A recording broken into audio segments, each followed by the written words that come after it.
lotta, mai si arrende. Udine top anche nel basket, il cuore si accende. Civitale, grinta e passione. Volley, Thompson, svola, che emozione.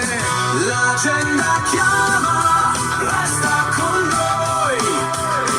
Friuli Sportivo, siamo eroi. Risultati, collezione, ogni giorno un'emozione.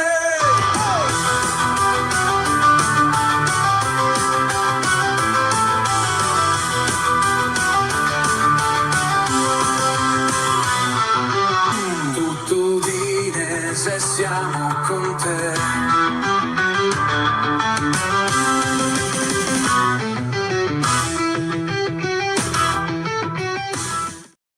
Martedì 8 aprile, l'agenda 2025. sempre qui, 2025, siamo sempre qui con l'agenda per il nostro appunto, stavolta con me c'è sempre Jesse.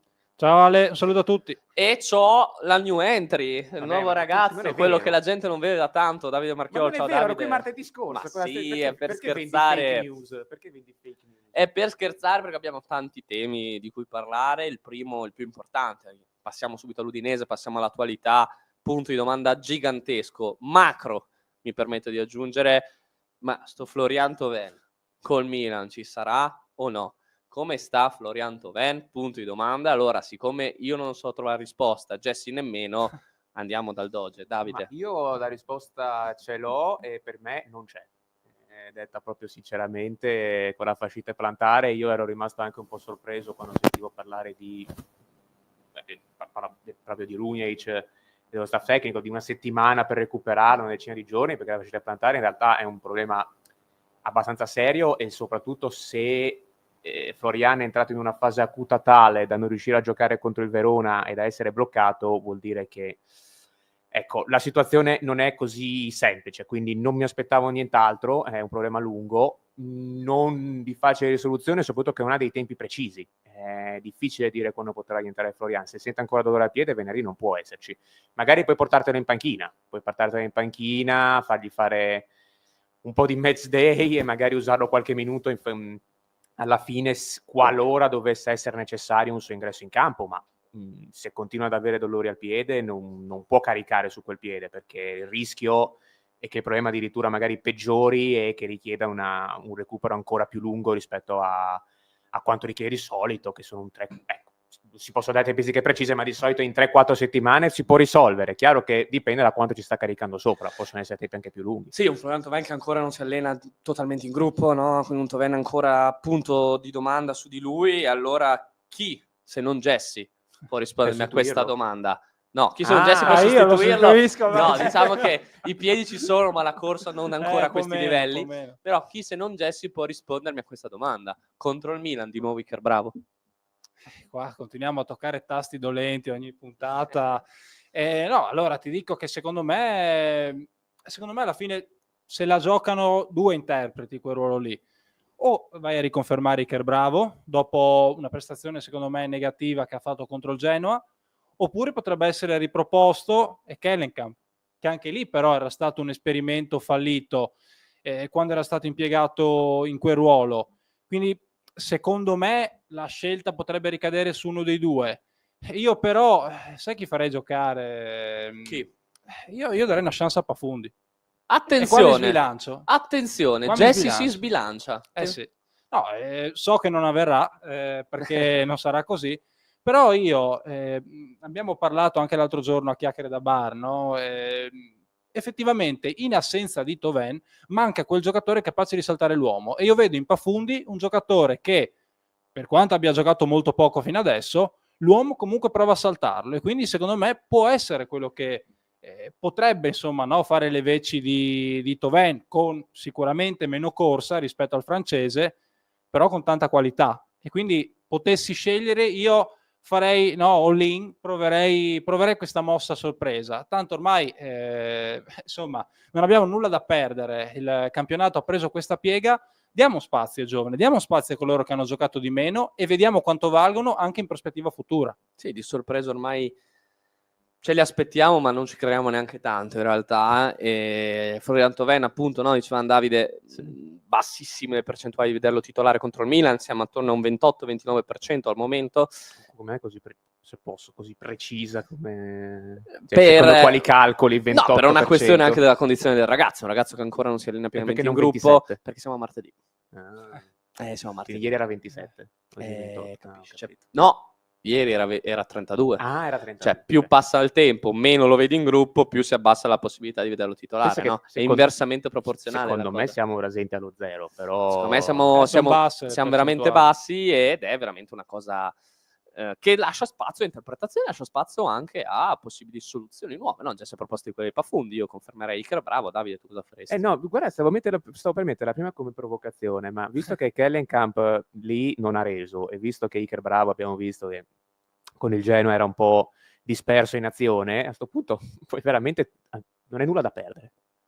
Il campionato ormai è per noi più o meno finito, devi dare un po' fondo alle tue risorse per capire chi potrà essere utile la prossima stagione e chi no. Perché non a questo punto rischiare una coppiata Pafundi-Lucca? Non penso possa andare peggio di quello che abbiamo visto nelle ultime giornate, sinceramente, dove la produzione offensiva è stata abbastanza risicata. Difficile che accada, perché sappiamo che comunque Pafundi ha fatto al massimo 20 minuti, difficile che parta titolare, però magari uno spezzone un po' più grande. Poi c'è sempre quella follia chiamata Damien Pizarro, che un giorno capirò che fine ha fatto, se effettivamente lì seduto in panchina, se dobbiamo calcolarlo nei ballottaggi, nelle rotazioni, ma vedrà mai il campo. Però sì, abbiamo finito, la coperta è un po' finita, nel senso che con Sanchez e Davis infortunati, Thauvin KO e Iker Bravo ed Kellenkamp che non hanno reso secondo le aspettative, o ridai una chance a un esperimento mezzo fallito, o che ci può stare, perché alla fine comunque, attenzione, Iker Bravo non è che abbia fatto tutti questi minuti, magari una seconda chance Iker può avercela, però sì, le soluzioni ormai sono rimaste un po' pochine, perché stai avendo un momento abbastanza sfortunato dal punto di vista degli attaccanti. Peccato, perché verrebbe da dire con un Sanchez sano cosa avremmo visto. Sarebbe stato probabilmente il momento buono per fargli riprendere la forma fisica smarrita. Peccato, no? Sono i classici se. Sì. Ma, come sul futuro, no? Ci sono tanti se e ma, perché è chiaro che l'Udinese è arrivato in questa situazione di classifica, non si capisce bene cosa può chiedere a questa parte finale di campionato e soprattutto cosa potrà chiedere al prossimo anno. Però leggiamo un attimo il commento che ci ha fatto Nicola, che salutiamo, che ci segue sempre, e Nicola ci scrive una cosa interessante, visto che parlavamo di Pafundi, e Nicola, che l'abbiamo scoperto qui a Fiumicello, era uno spettacolo già da ragazzino, io lo proverei. È vero, perché Pafundi ha questa particolarità, che è una particolarità, dovrebbe essere una normalità in realtà, però purtroppo è una particolarità in caso dinese, che è del territorio. Cioè è un ragazzo che è nato anche, cresciuto nel territorio, nonostante le sue origini ovviamente napoletane, e è un ragazzo che ha fatto la trafila del settore giovanile bianconero, un ragazzo che sarebbe anche bello, no? Per dare un po' questo fil rouge che è da Scoffet, che forse non vediamo, no? Che è un ragazzo che è nato, cresciuto ed è arrivato in prima squadra e si è ritagliato un posticino nell'Udinese dei grandi, no? Possiamo definirla così. E tecnicamente non gli manca nulla per giocare in questa Udinese. Di testa ho visto un Pafundi completamente diverso, molto più maturo, ritornato dalla Svizzera rispetto a come era prima.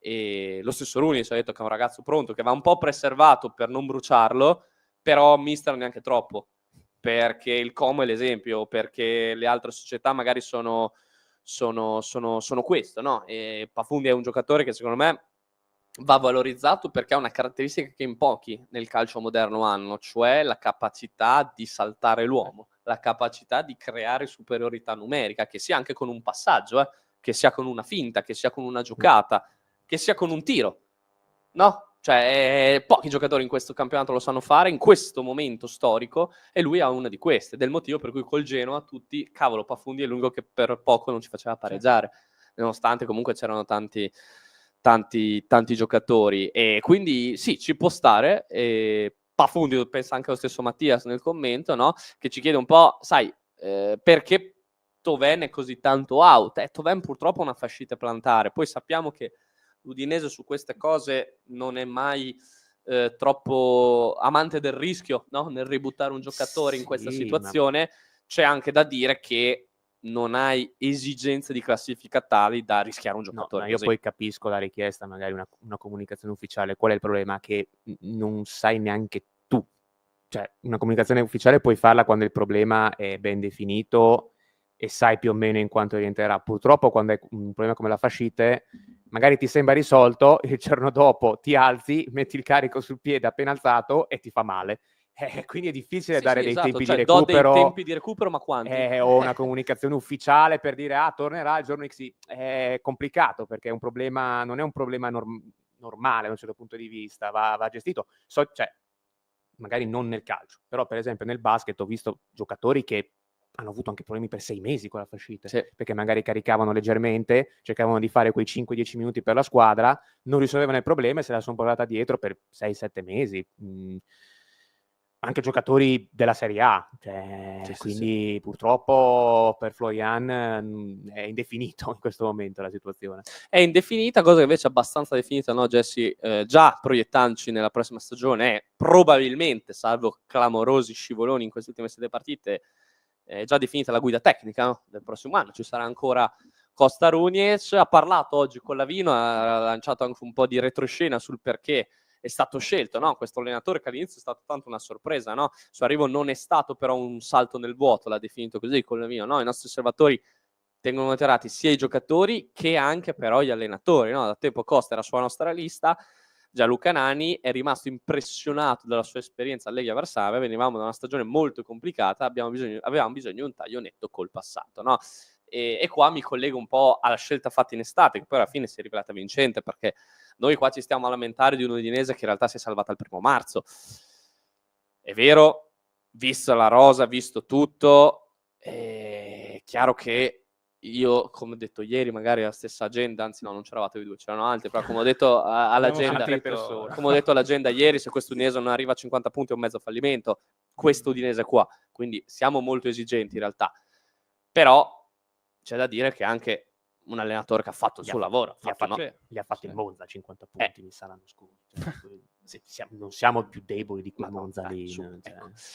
No, però comunque un Colavino che dice questo, no? E qua vi racconto un retroscena. Io e Stefano Pottori che salutiamo, piccolo check di controllo in ospedale, per quello non c'è oggi in trasmissione, ma nulla di grave. Non è come Toven che poi sparisce 6 mesi, cioè nulla di grave. No, e la cosa carina è che l'anno scorso, dopo la salvezza col Frosinone, parliamo tipo di giugno, eccetera, eccetera, e io e Stefano andiamo a fare un'intervista proprio allo stesso Collavino. Facciamo un'intervista dove raccontiamo un po' dell'anno, eccetera, eccetera, no? E parliamo un po' di vari temi tra passato, presente, futuro, particolare, perché erano i giorni in cui non si capiva se continuare o meno con Cannavaro, no? E il Colavino fuori onda, cioè intervista finita, finito tutto, ci ha un po' parlato di questa cosa, no? Dicendo sì, in effetti il discorso nostro dell'allenatore è molto più serio di quanto sembri, no? Perché sì, sembra facile dar continuità a Cannavaro, cosa che vorremmo fare anche noi, però dopo quest'anno vorremmo veramente cancellare, fare tabula rasa e creare una pagina bianca, no? Da scrivere della nostra storia, ripartire. Poi fateci caso, no? Vi lancio questo spunto di riflessione. In questi anni ci sono mancati giocatori e io ho pensato, ho detto sì, ma neanche tanto, perché comunque sono passati De Paul, Udoge, Molina, eccetera, eccetera, no? E in realtà noi in questi ultimi anni abbiamo fatto un grande errore, cioè abbiamo sempre sbagliato, oppure esatto, cioè non siamo mai riusciti a trovare il tecnico giusto. E questo è un'evidenza, no? Perché purtroppo. poi dopo lì siamo andati nel profondo e abbiamo fatto un po' un confronto, no? Tra l'Atalanta e quello che è mancato all'Udinese per essere la nuova Atalanta o per fare come l'Atalanta, e loro hanno detto Atalanta ha trovato un maestro di calcio che ce l'ha da 8 anni, questo se non sbaglio non una stagione, adesso mi sono perso il conto, e quindi hanno avuto un maestro di calcio, ho citato questa parola, quindi io uscito da quella chiacchierata lì. Hai una news su Giampaolo? No, però se tornate indietro con la memoria, dopo quella volta lì abbiamo cominciato a dire Cannavaro non verrà confermato, Cannavaro non verrà confermato, Cannavaro non verrà confermato, perché a me quando uno mi dice 3 volte maestro di calcio mi si accende la lampadina, no? E maestro di calcio, con il quale costruire un progetto pluriennale. No, questo aveva detto. E lui ha detto, noi negli ultimi anni in effetti abbiamo cambiato tanti allenatori perché non abbiamo mai trovato questa figura qui. E dopo mi chiamano Runjic. Runjic non è un maestro di calcio, però è un allenatore che, a detta anche da Gino Pozzo, no? Parole a cena di Natale, è un allenatore con il quale possiamo costruire un ciclo virtuoso. E adesso vi faccio questa domanda, poi passiamo agli altri temi dell'agenda, però vi faccio questa domanda basandomi anche sulle parole di Colovino di oggi. Dopo 9 mesi di lavoro di Runjic, con un altro anno di contratto, è un po' quel famoso maestro di calcio con il quale si può costruire questo ciclo virtuoso, perché poi, sempre in quella famosa chiacchierata d'estate con Colavino, ci disse: le volte in cui abbiamo azzeccato l'allenatore, in 3 anni abbiamo conquistato l'Europa. L'abbiamo fatto con Marino, l'abbiamo fatto con Guidolin, eccetera, eccetera.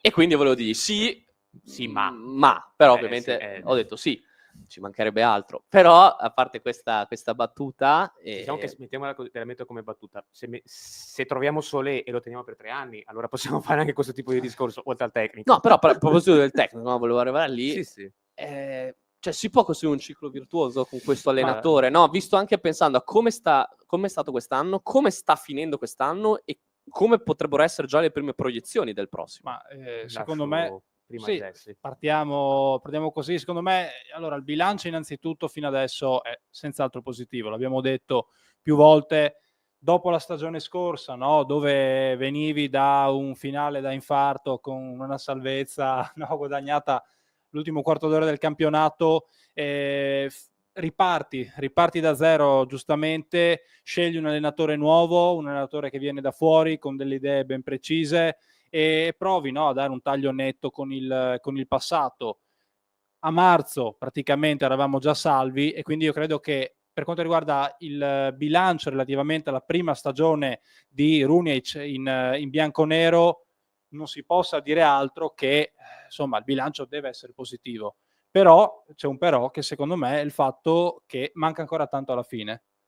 È vero che siamo tutti convinti che Runjic debba essere riconfermato, pensiamo che lui possa essere l'allenatore con il quale, no, cercare di costruire un qualcosa di importante in vista del futuro, però Runjic deve chiudere bene, perché alla fine, no, come si suol dire, la partita che conta è sempre l'ultima, quella che è, qualcuno diceva così, non mi ricordo chi. No, citamelo, però... è vero, chi l'aveva detto, Davide? Dicevano che le partite che contano sono adesso sempre le vado a ultime. cercare. È vero, chi è che lo diceva? Aspetta un attimo, vai.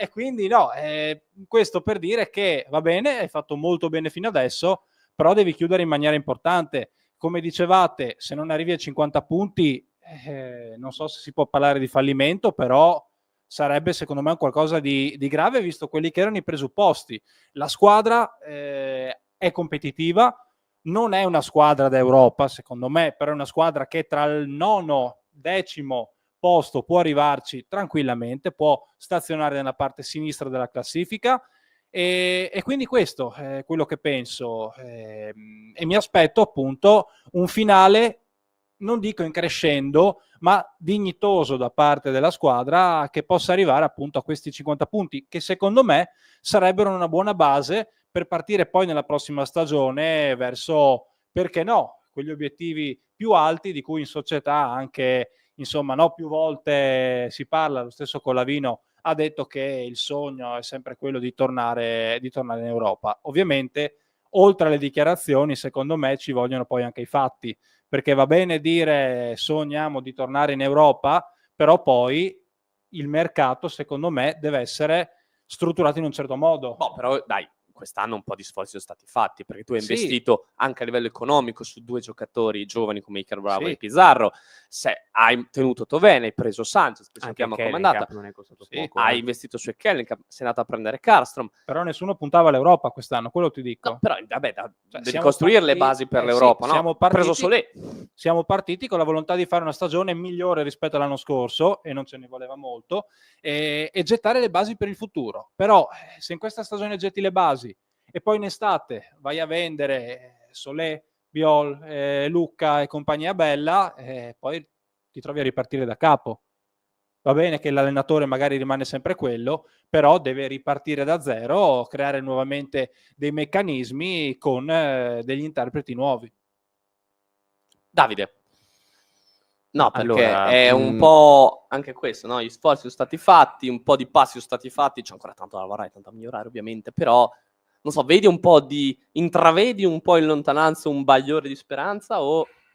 Allora, per la stagione del club in sé per sé, io mi accodo a Jesse, è la stagione positiva, nel senso che comunque l'anno scorso ti sei salvato all'ultimo minuto e quest'anno sei salvo già a marzo, evidentemente comunque i miglioramenti necessari per invertire il trend li hai apportati. Comunque una stagione completamente diversa, perché adesso allenamenti a porte aperte, Inler lo vediamo sempre, mentre il direttore della tecnica l'anno scorso non c'era quasi mai, c'è proprio un'altra atmosfera, un altro gruppo, tutto diverso, quindi la stagione in sé per sé per l'Udinese è positiva. Su Rugna ci vado un po' più in difficoltà, nel senso che è un tecnico che è arrivato con certe idee e però poi l'ha dovute cambiare, perché evidentemente non aveva i giocatori adatti per portare le sue idee paro paro, è evidente, lui ha sempre fatto un 3-4-2-1, anche in Polonia, qua lo ha provato a fare, finché ha voluto sperimentare Brenner ci ha provato, dopodiché è un modulo che è stato seppellito e è passato a tutt'altro, tornando al 3-5-2 famoso che ormai ci portiamo dietro da... Quanti anni sono passati ormai? Sono passati 11 anni, no, di più, 15 perché Guidolin cominciò col Non avevamo i capelli bianchi. Io avevo molti più capelli, avevo molti più capelli e anche le treccine a tratti. È vero!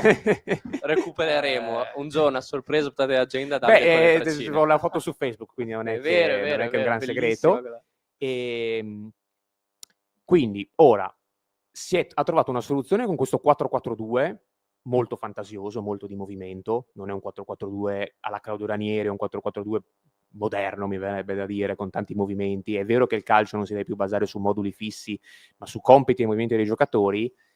Io però vorrei capire effettivamente quale sia l'idea di Rugnic, cioè deve avere un'idea di base. Non lo so, Gasperini si è basato sul 3-4-2-1, calcio a tutto campo, tantissimi duelli 1 contro 1, e anche quando le cose andavano male ha insistito e ha continuato e ha fatto. Ti faccio un esempio, col Genoa Iker Bravo gioca molto male, è vero. Non mi è però neanche parso inserito effettivamente in un tipo di gioco. Cioè lui era lì e vagava. Ma è una cosa che dicevamo, sai, dicevamo anche con Jesse, no? È una squadra che non ha ancora un'identità chiara, quello. E serve un Solé che spacchi l'equilibrio saltando 3 uomini, no? È abbastanza eloquente il fatto che il tuo uomo più pericoloso dopo Toven sia Solé, che è un difensore. Esatto. Quindi evidentemente qualcosa ancora va registrato.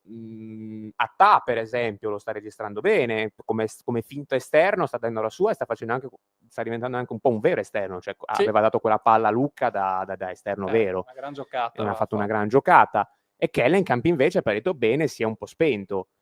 Un po' alla volta bisognerà andare a vedere Rugnic in queste settimane quanto effettivamente riuscirà a inserire più giocatori possibili in un'idea di gioco un po' più chiara. E soprattutto anche lo stesso Rugnic vorrà capire con quali giocatori potrà costruire l'Udinese del futuro. E chiudo, no? Bisognerà capire anche quanto i giocatori seguono Rugnic. Perché, per esempio, Sottil l'aveva trovata la sua quadratura. Però poi, una volta fatti i famosi 40 punti, la squadra si è seduta e non ha mai riuscito a riprendersela. Che gli è mancato anche Deulofeu. Gli è mancato Deulofeu. Che secondo me ha fatto metà, anzi ha fatto i 3/4 dell'inizio bomba, è stato per merito di Deulofeu. Però batti la Sampdoria alla deriva grazie a un gol di Zibue allo scadere. Di Deulofeu? Sì. Su una gamba sola, no? Su una gamba sola. Io penso che per battere perdonami Ale, per battere la Sampdoria ultima in classifica e lo sbaraglio non serve la giocata di Deulofeu. Tutto quello che vuoi, ma per me quell'anno lì c'era Deulofeu che... però allora ti dico, quest'anno ti è mancato Toven, se fai 30 punti sei fortunato. Ma allora non dipende più dal tecnico. E dipende dai giocatori, tra questi anche Solé. Tra questi anche Solé e Davide, perché Solé ha parlato del suo futuro. Andiamo a sentire un attimo cosa ha detto. No, perché ovviamente il grande dubbio è: ci sarà o non ci sarà Toven nell'Udinese dell'anno prossimo, ci sarà o non ci sarà Solé nell'Udinese dell'anno prossimo. Solé un po' ha parlato, andiamo a sentire cosa ha detto. To be honest, I don't really focus on pay attention at this too much. The most important for me is to play good here and to finish the season really good, on a good way and also healthy. And that's where my focus on every day. And obviously, when you're doing good, maybe there is some big clubs who are looking, but the most important for me now is just to focus on what's coming next on the short term, and what is coming next, we will see. Sì, un attimo per far chiarezza, no? Stiamo parlando in inglese con un po' il traduttore sotto che ripeteva, no? Per gli ascoltatori di TV12 ieri. È un Solé che dice futuro non ci penso, no? Ho già giocato alla Champions League, ha detto, mi è piaciuto molto giocarla con il Salisburgo, è stata un'esperienza molto emozionante ed eccitante, ha detto, però devo dire che sono contento di giocare con l'Udinese in Serie A, perché gioco contro l'Inter, gioco contro il Milan, gioco contro il Napoli, che è come se giocassi alla Champions League.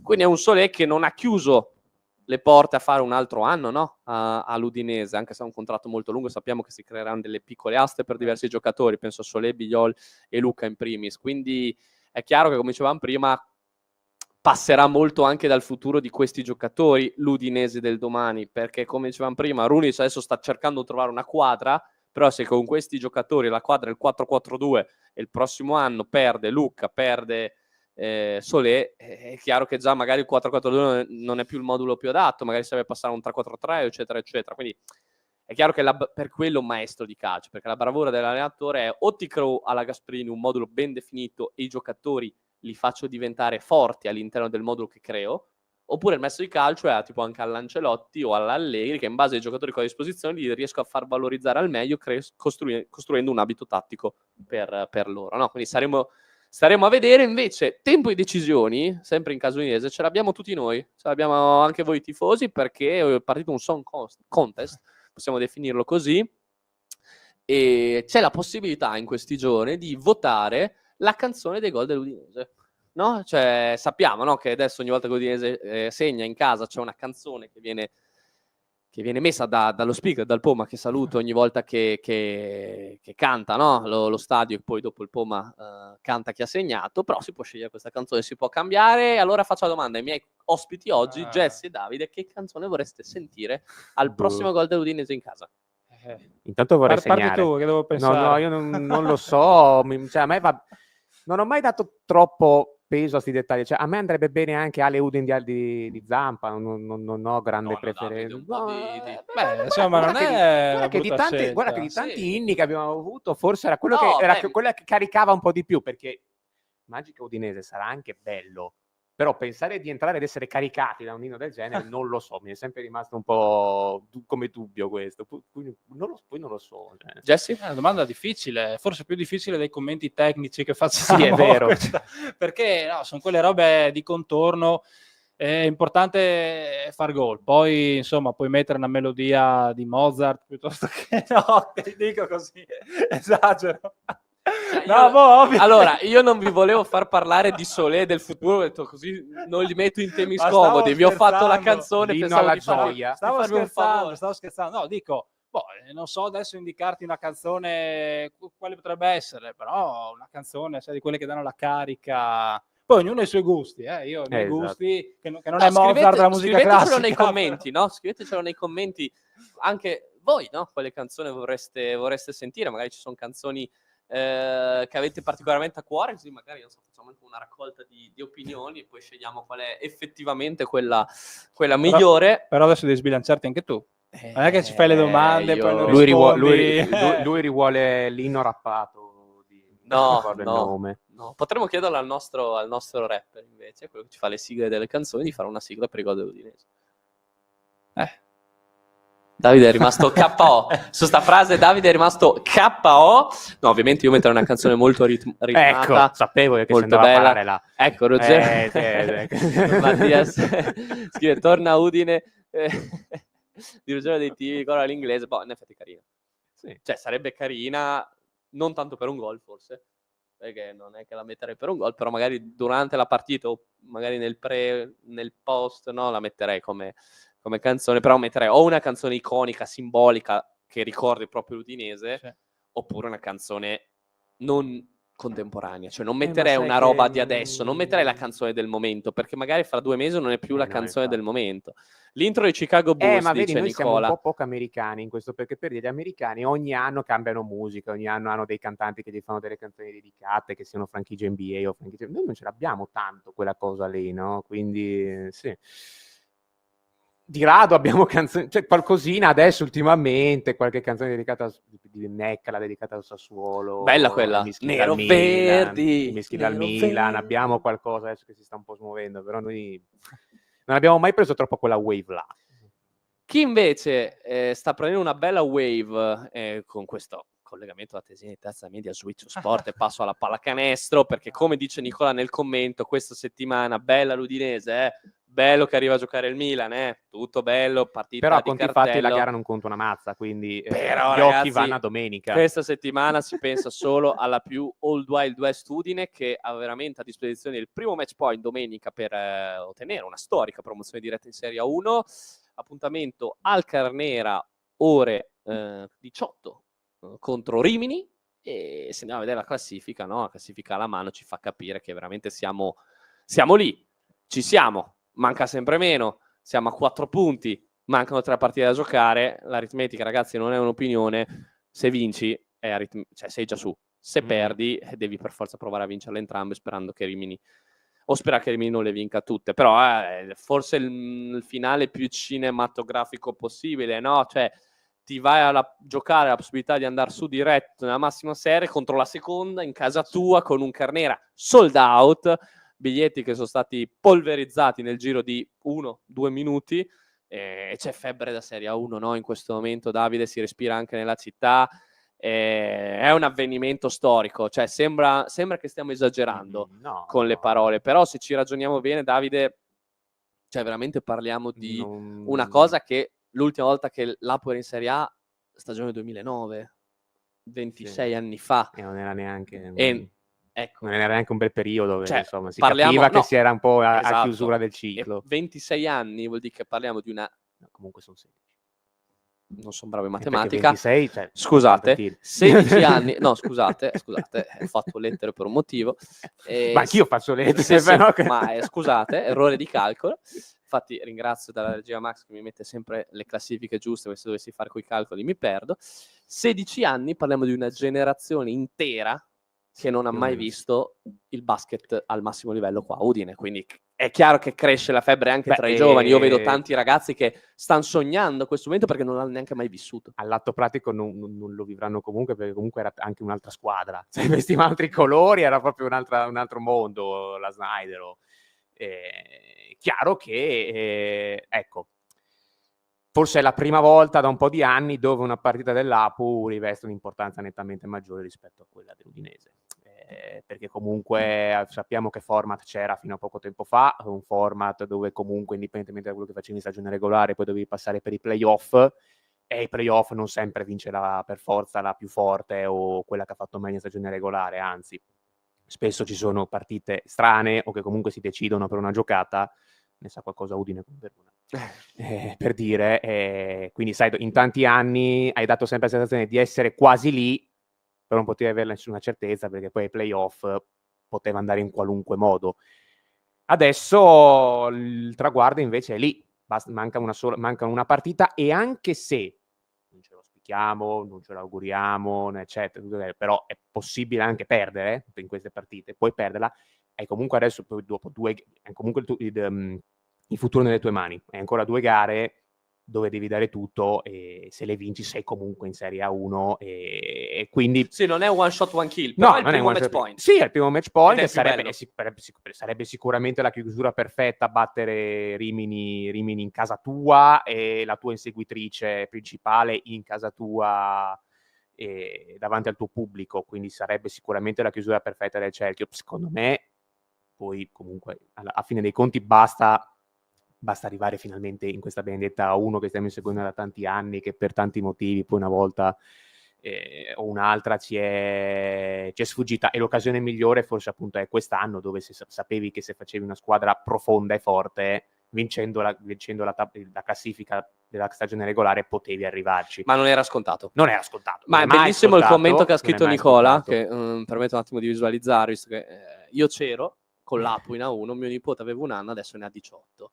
Cioè, quello dicevo, no? Sì, Una certo. generazione intera, me compreso, io ero bambino, quindi non ho tutti questi grandi ricordi vividi, no? Della grande Udine in Serie A.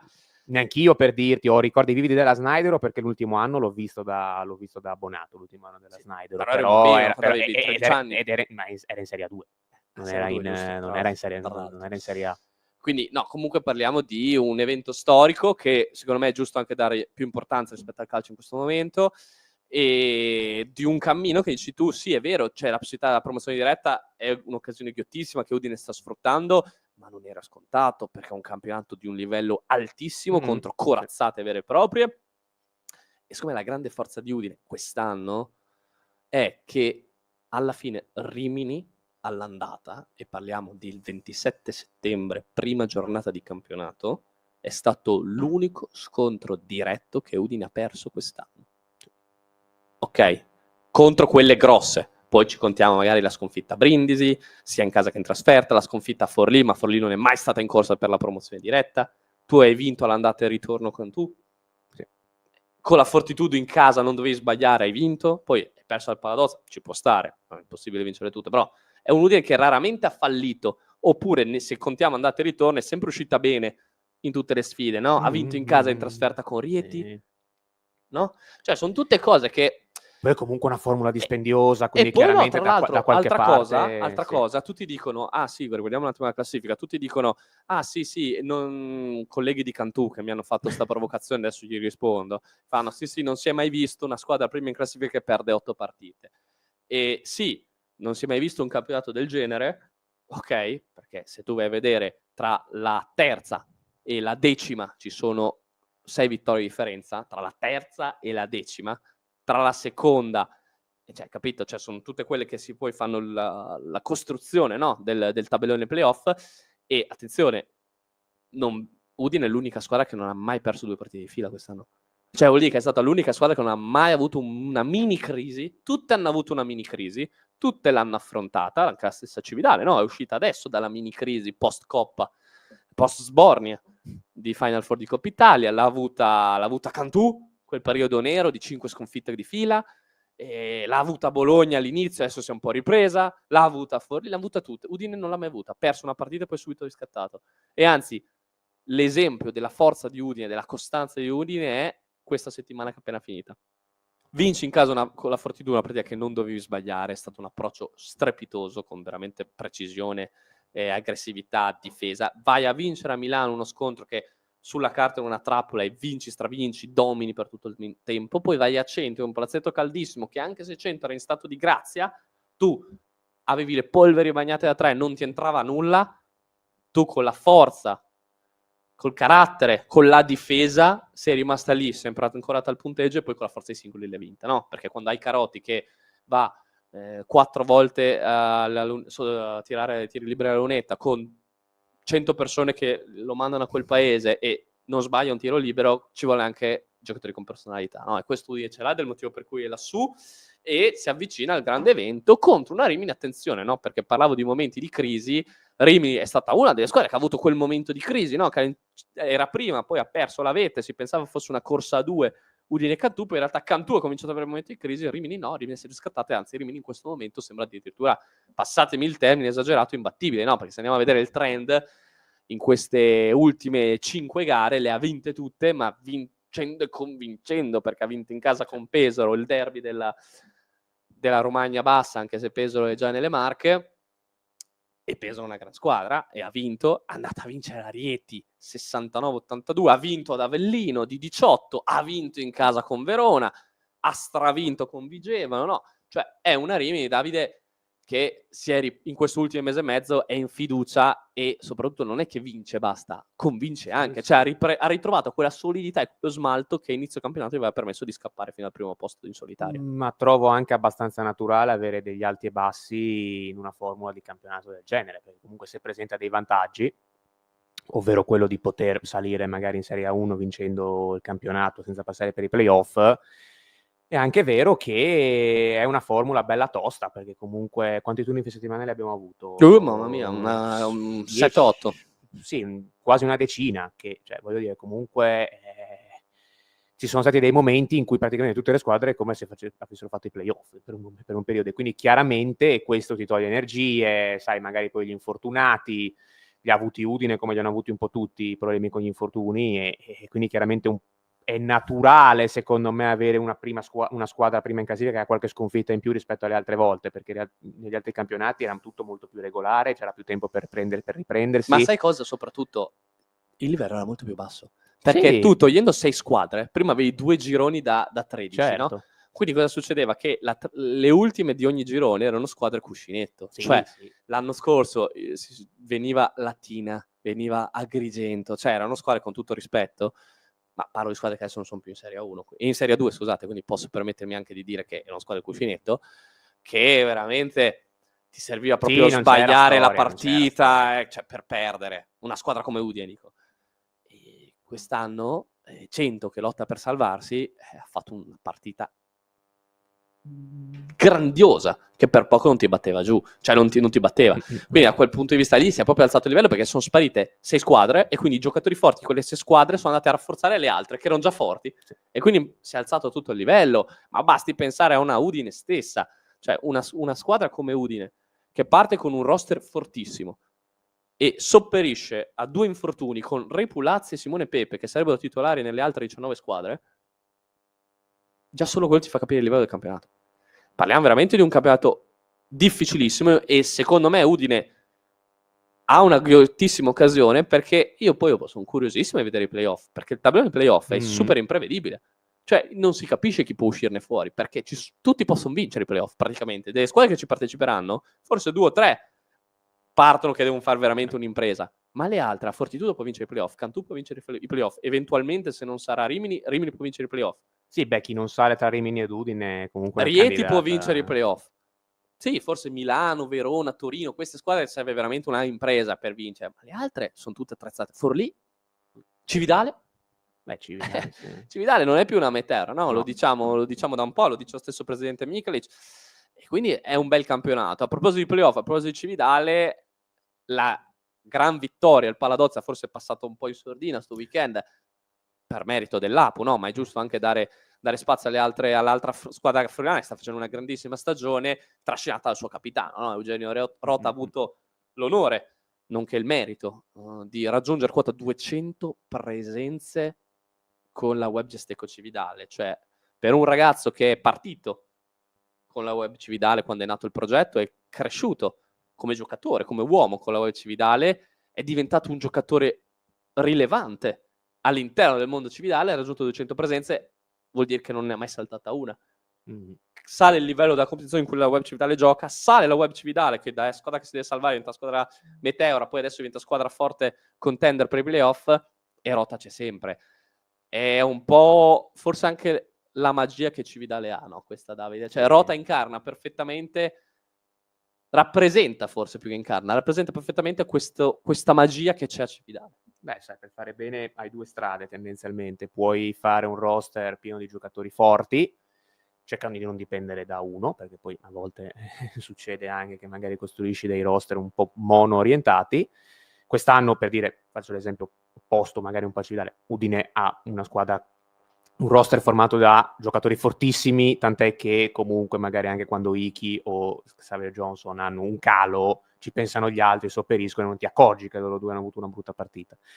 Poi a fare però un'altra strada, che è quella che hanno fatto un po' Cividale, che non ha nomi particolarmente da urlo, però è un gruppo e una piazza, un complesso fantastico, un palagesteco con la marea gialla sempre molto calda, che ha trascinato questo gruppo anche nei momenti più difficili, un Rota che è la migliore rappresentazione dello spirito di Cividale, e sai, in un mondo sportivo dove si tende molto spesso a cambiare maglia / canotta alla prima offerta buona, o comunque a volte si interrompono certi percorsi, quella di Cividale è sicuramente una bellissima storia, perché 200 presenze sono veramente tante, e poi sai, quando un gruppo funziona così bene, hai un giocatore magari molto forte come Redivo che ti fa fare un ulteriore step, e tant'è che adesso Cividale ne parliamo come di una squadra, sembrava un po' all'inizio, no, ma tanto sai, Cividale, città piccola, dureranno poco, faranno giusto un salto in Serie A2 per poi tornare nel nulla, e invece grazie a un'identità molto forte stanno diventando una realtà consolidata di Serie A2, tanto che si potrebbero rigiocare di nuovo la chance di salire di sopra. Quindi veramente solo applausi per il percorso che ha fatto Cividale, perché veramente pochi ci riescono in questo modo. Due squadre, Cividale e Udine, che sono dei bellissimi gruppi, che magari entrambe sulla carta non ci si aspettava facessero questo tipo di campionato, ma lo stanno facendo entrambe. E in un campionato, ripeto, così complicato come quello di quest'anno in Serie A2, cosa fa la differenza?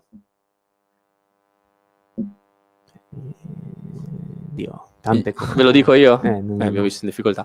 Cosa fa la differenza? Gli allenatori. Ah, volevi andare lì? Udine e Cividale hanno i due allenatori più forti del campionato. Probabilmente sì. No, probabilmente, lo dicono i fatti. Pilastrini, nonostante vada a giocare ogni volta contro le big in inferiorità a livello di valore sulla carta, riesce sempre a tirare fuori delle partite a livello tattico superbe, dove va praticamente ad annullare la differenza di valore tra i due roster. Vertemati, io penso che non ci sia una volta che ha sbagliato il piano partita quest'anno, ha sempre azzeccato il piano partita, e vuol dire che ogni volta performi meglio dell'altro allenatore, che fa un piano partita anti-Udine, ovviamente, perché ognuno fa il proprio lavoro, no?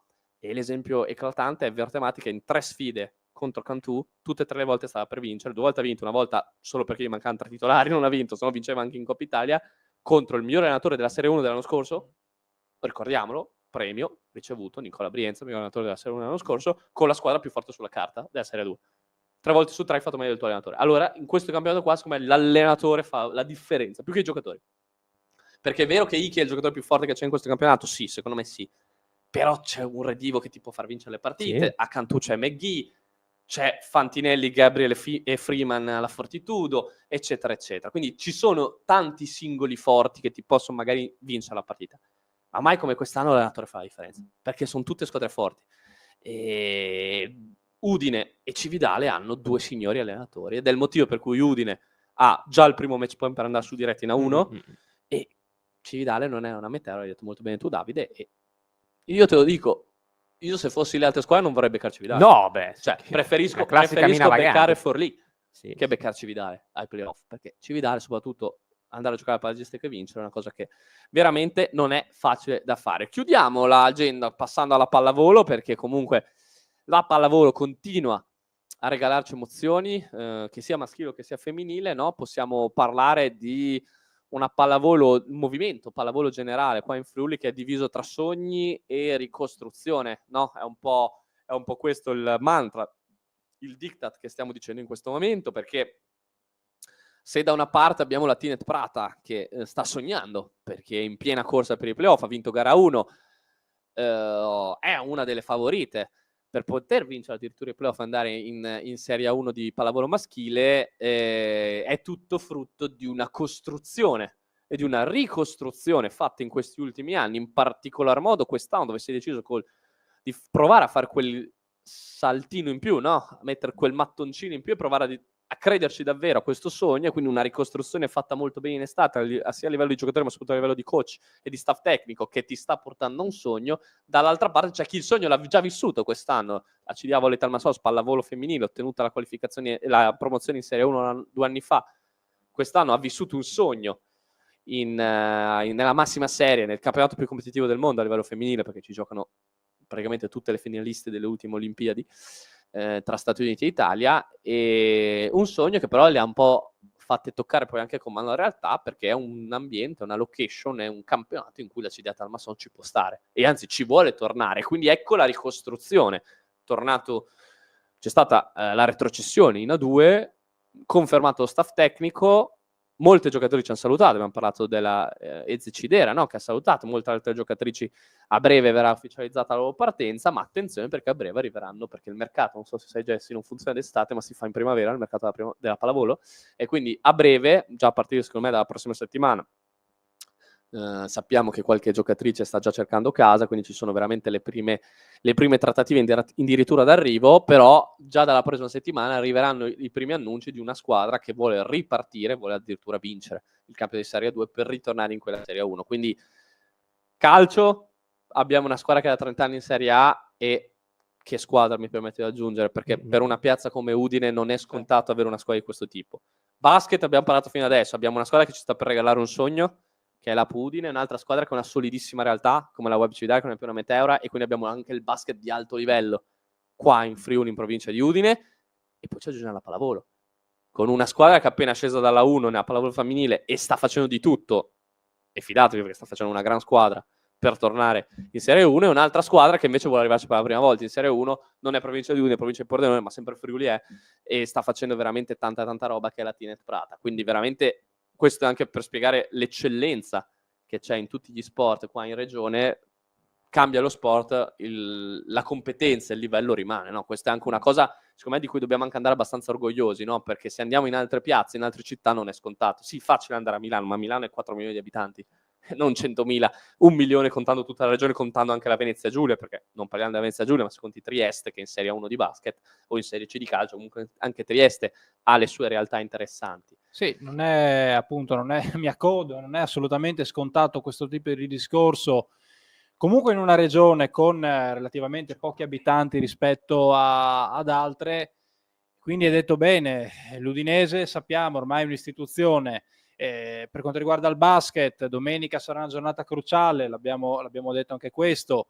Vediamo anche che cosa farà poi la Web Cividale, perché comunque vai a farti, no, molto probabilmente i playoff e poi sono un terno all'otto e può succedere di tutto. Per quanto riguarda invece la pallavolo, anche qui credo che comunque la CDA Talmassons abbia imparato da quello che è stato un anno difficile, vuole tornare nella massima serie e lo farà secondo me con l'esperienza appunto maturata da questa stagione difficile che ha vissuto.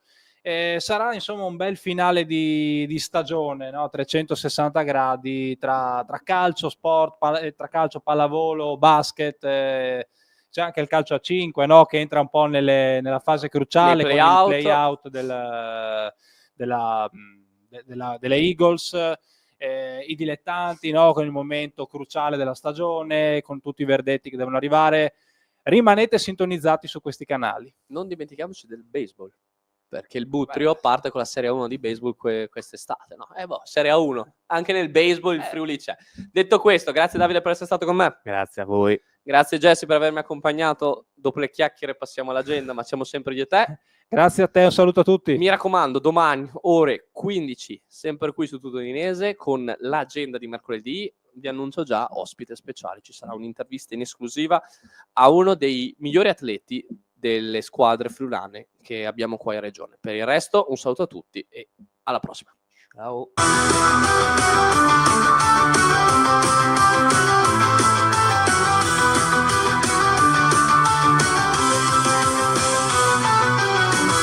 Udinese lotta mai si arrende, Udine top anche nel basket, il cuore si accende, Cividale, grinta e passione, Valle Talmassons vola, che emozione, l'agenda chiama, resta con noi, Friuli Sportivo, siamo eroi, risultati con l'azione, ogni giorno un'emozione.